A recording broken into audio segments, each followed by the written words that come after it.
You can't say anything about the superset, but you can take the rules that apply to the subset and say the superset has to abide by the same rules. You have these two assumptions. The one assumption is what I call the mystical assumption, and that's that consciousness existed as some potential energy, and it did learn to modify itself, and from there you can let it evolve. You can let it evolve as many ones and zeros as you want. Now it's just decreasing entropy, right? It's just trying to get a more complex, a system that it's creating information, even if that's just a 0 and 1. So it creates information, it goes and eventually have all this. The other assumption is that evolution exists. Now evolution is a very general idea. That is that any complex self-changing system modifies itself in order to decrease its entropy. That's assumption number 2. And with those two assumptions, then all the rest of this comes out. But those are just assumptions. They're not derived or anything. You just start there. Now from a physics viewpoint, it's not a weakness in a big toe like this. Big toe, a little toe is what Einstein was doing. It's the theory of everything objective. A big toe has to take everything objective and everything subjective. It's everything, conscious and mind. You cannot have a theory that explains the big picture, the subjective, and what's non-physical, which is outside of this virtual reality, without stepping outside of this virtual reality, because you can't explain the superset from the subset. So the fact that any theory that's going to be any toe that's going to be a big toe has to have at least one assumption that gets out of the box. Otherwise you can't do that. If all of its assumptions are in the box, you can't come up with anything except the box. You're stuck. So one assumption has to be out of the box, and that's where did it all start from? Don't know. Started and evolved to become more complex. Now what's the model? The model's same as the biological model. How did biological things do that? Well, they evolved to become more complex, right? They differentiated, the cells divided, you had multi-celled creatures, and then the various multi-celled creatures, the cell groups became specialized, and it just kept getting more and more complex and more complex. And the more complex it is means the more order. The more order means the lower the entropy, the more survivable, the more information that it carried in the structure, and so on. So that's how it evolved, and you say, well, that's the model. The conscious thing did the same thing. It started from a one monolithic thing and evolved and split, and did all that stuff. It's all hand-waving. There's no objective there, but there can't be. If it was objective, it couldn't be a big toe. It would have to be a little toe. On your lower entropy, no, go ahead. On your lower entropy, usually you go to absolute zero, you pretty much have a very cold spot. But when you were actually taking measurements with the, I guess you called them guinea pigs, back in the early days, did you notice any temperature changes with the subjects? But the idea of entropy and cold is a concept of entropy as it applies to thermodynamics. Okay, yes. The idea of entropy and organization is different applied to information. See, it's a different thing. Same concept, but it's applied. So if you apply it to physical things in thermodynamics, yes, lower entropy gets less and less motion, and it has a temperature implication. With entropy as it's used in information theory, just means more content, more information, more complexity, more meaning, which is maybe another point to bring out, and that is that information is non-physical. Now, this larger system is non-physical, and by non-physical, what does that mean? It means not part of this physical virtual reality, right? This is virtual reality, means it's outside of the universe. Okay, well, information is non-physical. Now, that's a little confusing because we think of information as, it's a book. A book is not information. A book is two things. It's the medium, paper, and the code symbols, ink. That's not information. Information is the content, the meaning, the significance, and only a consciousness can write it or read it. You see, the information is within consciousness. Now, a book can store and transmit, but it can't interpret. And until you have interpretation, you really don't have any information. You just have a potential for information. It takes a conscious to turn that potential into real information.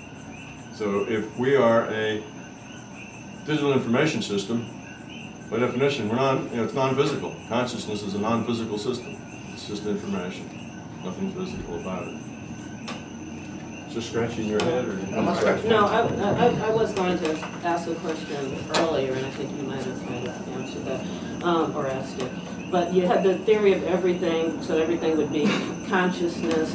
And I was just wondering, scientifically, had you come up with some sort of formula to define what that is? And then my other question would be, how would you describe the Big Bang? Would it actually be the original awakening, so to speak, or the original conscious, you know, whatever it is coming to consciousness? Okay, the first question is, you know, can you come up with a mathematical formulation of the theory? And again, it's no, because math is just local logic, if you will, and local is just a little piece of the picture.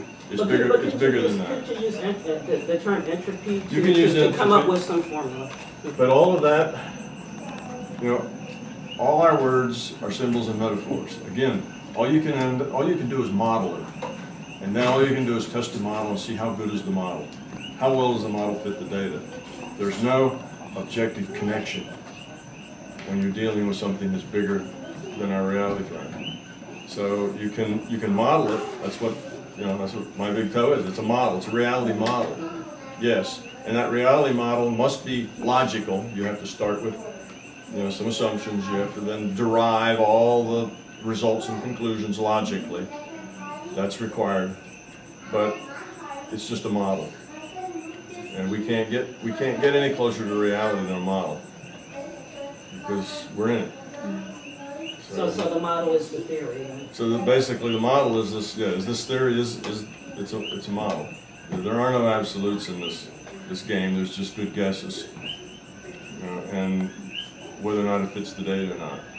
So one of the things I always tell people is you have to remain skeptical. You know, you have to approach everything with skepticism, including this. Everything I'm telling you, you should be very skeptical about it. The only way to learn and to get someplace is to be open-minded and to be skeptical at the same time. If you're not open-minded, you'll never learn anything new. That's your You one can't zero, learn. right? Yeah. If you aren't skeptical, you'll never know whether it's something real or whether you're making it up. I'm so happy you say that, because I'm very skeptical, and sometimes people take it as disrespect, but I think it's smart. Skepticism is necessary I agree. unless your truth can only come from your experience. If it's not your experience, it's not your truth. Yep. If it's not your truth, it's somebody else's. Yep. If it's somebody else's, you have really three choices. Two of them are bad. One of them is you can believe it. That's a bad choice. Second one is you can disbelieve it. It's another bad choice. Last choice is you can be open-minded and skeptical.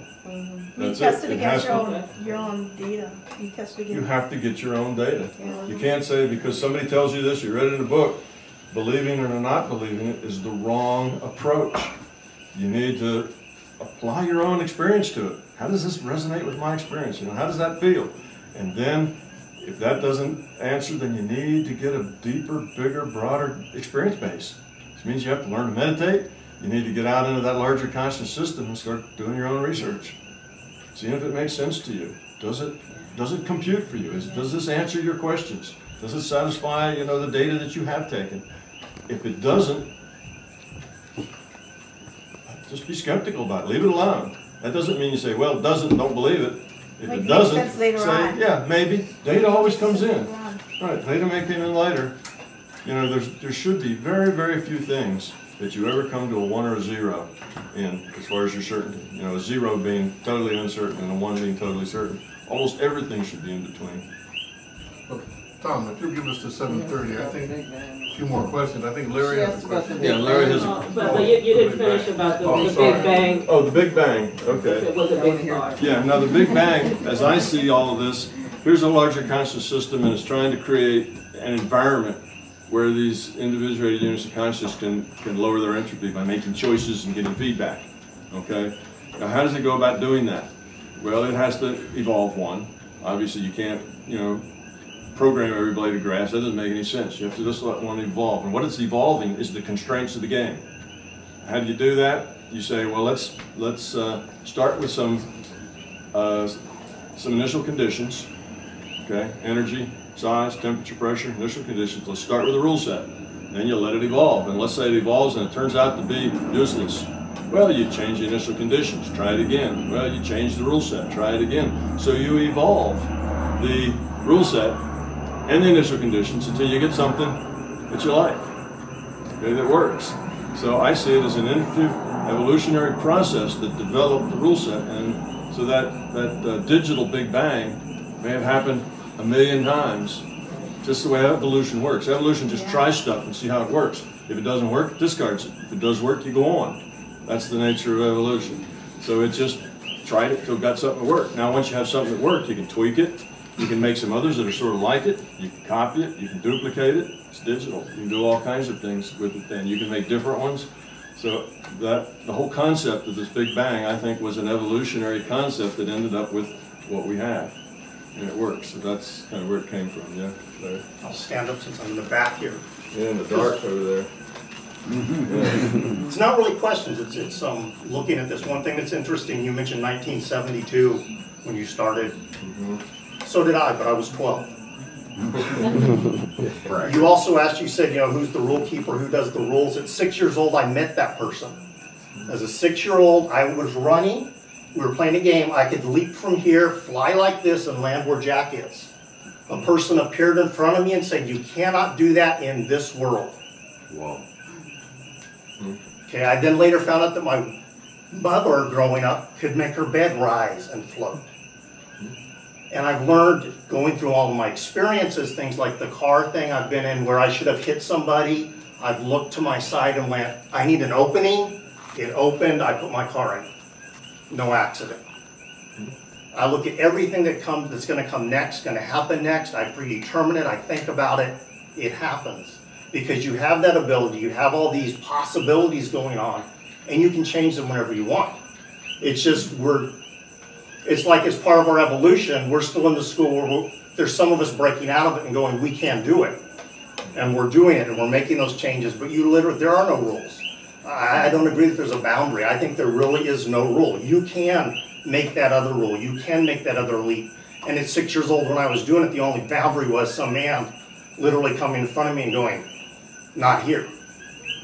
And me going, okay. Not sure what I stepped on, but okay. And then one that's a little different that I'll bring up that I talked to Jack about that he said to bring up was, when you guys remember something you've done, you're going to remember this event. Are you going to see it from where you're sitting looking at him? Yeah. I see it from up there. I never see a past event from these eyes. I see it from somewhere up there looking down. Now, hopefully between that and what he's all said, you guys have really had your minds blown. That seems like OOD, like an out-of-body thing to me. Oh, I go out of body all the Is time. that how you see the present as well? Yes, I can. When I'm sitting here now, I can also see from above what's going on. Can you see the top of my head? Well, it's not like it's this great detailed picture, but everything. Oh, okay. I gotcha. And again, it's back to that. What is reality? Is that my brain, my consciousness making it up? Are you seeing with your visual eyes or with your third eye? I'm seeing visually this, but in my mind, I can see this other picture up here. Oh. But I've always seen it. It's always been there. It's not something that came up. But like I said, the interesting thing was 1972, because when I look back at when did I start down this path of trying to figure out what is this world all about and how much of it am I in control of? 1972, and I was 12. And Larry, do you see yourself? I can, yes. Yeah. Yes, It's just because multiple perspectives. You can parallel process. Yeah, and you It's can a leave- parallel processing thing to where you're in different realities, different perspectives, all at the same time. You shift these basically at will. You can look at that perspective, you can look at this perspective, you can look at both of them at the same time, and you can do others. You can be in, and we all do this. It's not like this is really a big deal. How many of you have ever had, ever daydreamed? Well, you're parallel processing. You're sitting here in one reality, and your mind's off functioning in some other reality. It's just what we do. We can parallel process, and with a little practice, you can control it, and you can make it suit your needs and what you want to do. It's just a matter of practicing to get it to do that. Yeah, I still just haven't figured out who the guy was and where he came from. Yeah, well, he wasn't out of this reality for him.